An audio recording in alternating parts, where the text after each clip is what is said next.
यमाश्रितो हि वक्रोऽपि चन्द्रः सर्वत्र वन्द्यते। भवानी शङ्करौ वन्दे श्रद्धा विश्वासरूपिणौ याभ्यां विना न पश्यन्ति सिद्धः स्वान्तः स्थमीश्वरो। त्वं त्रिभुवन गुरुवैद्यवखाना आनजीव पावर राजाना विश्वनाथ ममनाथ पुरारी त्रिभुवन महिमा विदित तुम्हारी।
प्रवेश करते हैं एक कालातीत कथा में जिसकी काल गणना असंभव है।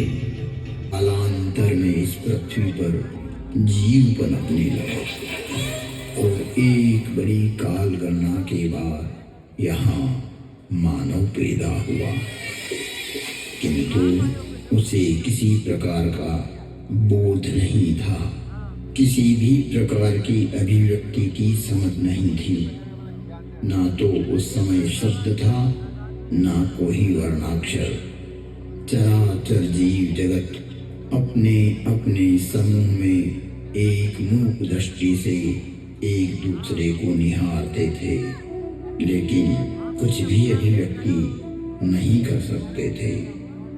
चारों तरफ इस पृथ्वी पर सन्नाटा ही सन्नाटा था।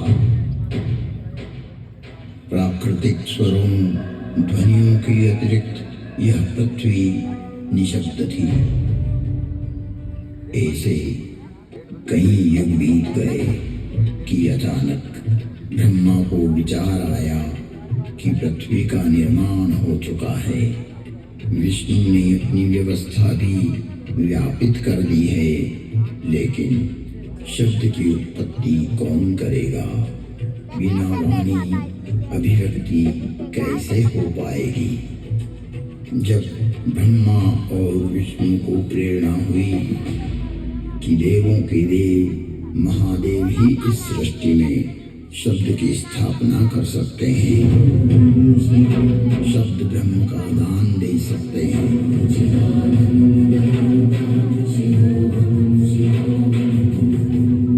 परंतु शिव का समय अधिकतर समाधि में ही व्यतीत होता था।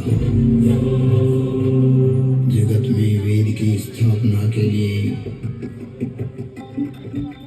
मनुष्यों में, प्राणियों में सत्य, प्रेम और करुणा की भावना प्रकट करने के लिए, शब्द को देह देने के लिए महादेव को समाधि से जगाना अति आवश्यक है।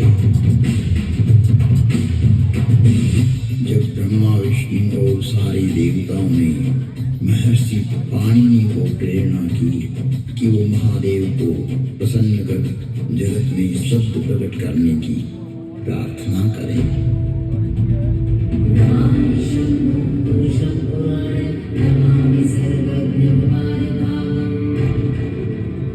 महर्षि पाणिनि की निष्प्रिय एवं जगत कल्याण की भावना से की गई तपस्या ने भगवान शिव की समाधि में विघ्न डाला।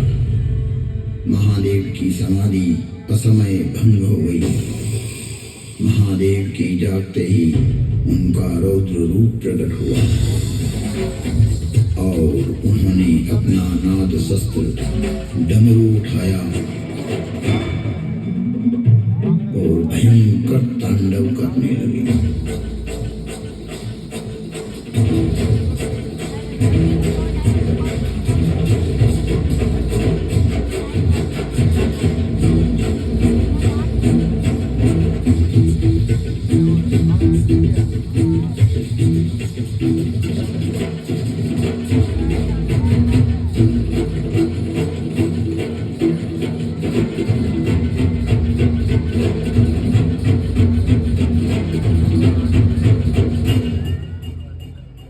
इतना भयंकर तांडव किया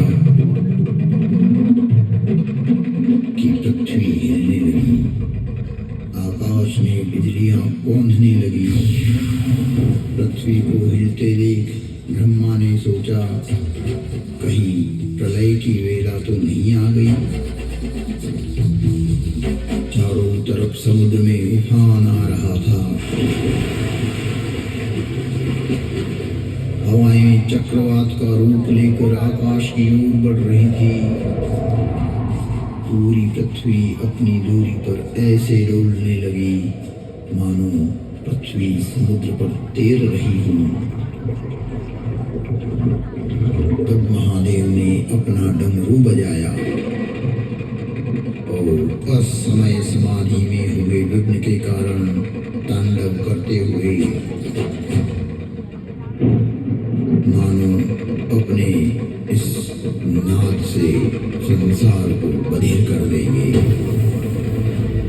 इस सृष्टि को समाप्त कर देंगे और उसकी तीव्रता को प्रकट करते हुए प्रचंड एवं भीषण गणगोर ध्वनियां पैदा करते हुए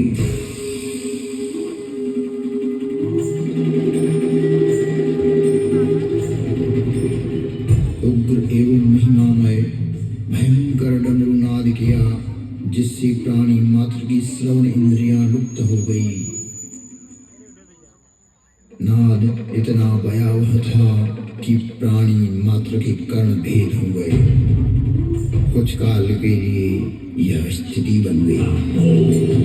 महादेव तांडव करते हुए अपने उग्र नाद वाद्य से कुछ ऐसी शाब्दिक रचना की जो आज इस भूमंडल पर शब्द और श्रवण का कारण है, जिसे महर्षि पाणिनि ने अवरुद्ध हुई अपनी श्रवण इंद्रियां पुनः जागृत होने पर शब्दों में पिरोया।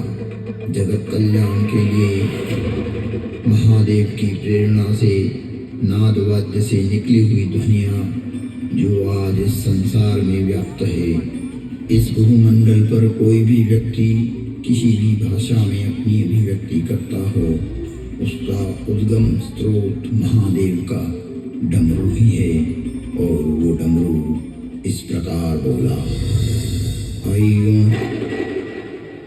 ऋऋक् ऐं ऐऔच भयवरक् लं यमगणनं जभय गणदश जब गणदश खपचटत चटतव कपय शशशर हल।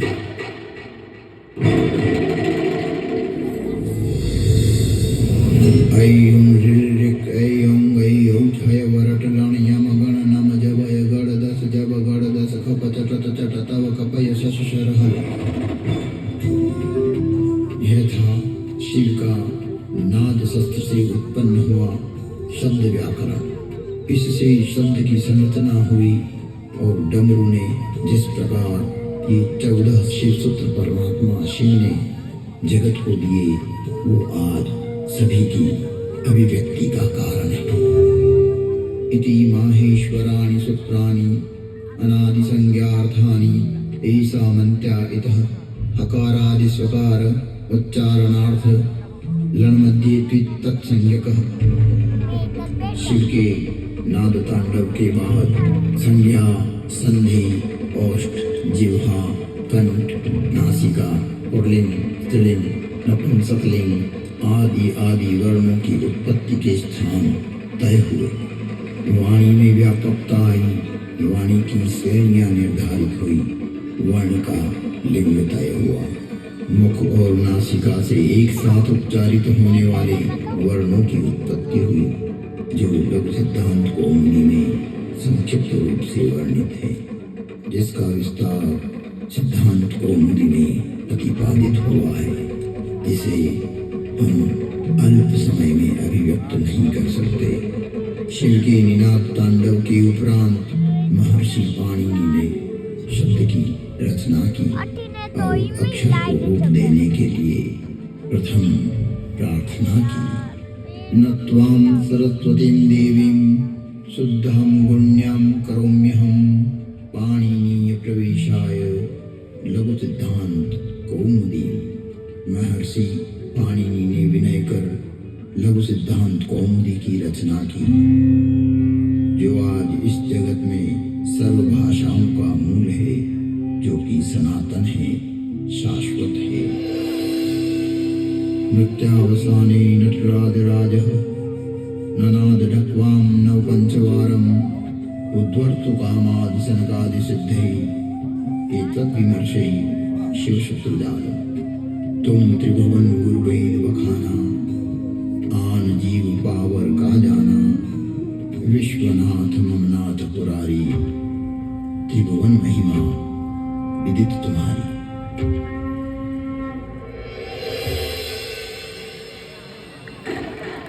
नमस्कार।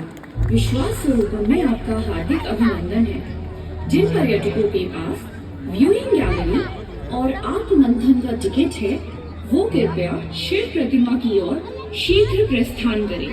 यह कुछ ही समय में बंद होने वाला है।